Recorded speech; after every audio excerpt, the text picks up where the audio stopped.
صحیح بخاری حدیث نمبر 377۔ حمید طویل نے خبر دی انس بن مالک سے کہ نبی کریم صلی اللہ علیہ وسلم 5 ہجری میں اپنے گھوڑے سے گر گئے تھے، جس سے آپ کی پنڈلی یا کندھا زخمی ہو گئے، اور آپ نے 1 مہینے تک اپنی بیویوں کے پاس نہ جانے کی قسم کھائی۔ آپ اپنے بالا خانے پر بیٹھ گئے جس کے زینے کھجور کے تنوں سے بنائے گئے تھے۔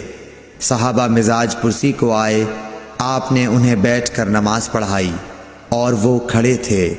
جب آپ نے سلام پھیرا تو فرمایا کہ امام اس لیے ہے کہ اس کی پیروی کی جائے، پس جب وہ تکبیر کہے تو تم بھی تکبیر کہو، اور جب وہ رکوع میں جائے تو تم بھی رکوع میں جاؤ، اور جب وہ سجدہ کرے تو تم بھی سجدہ کرو، اور اگر کھڑے ہو کر تمہیں نماز پڑھائے تو تم بھی کھڑے ہو کر نماز پڑھو۔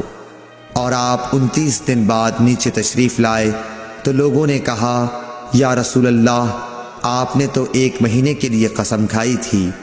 آپ نے فرمایا کہ یہ مہینہ 29 دن کا ہے۔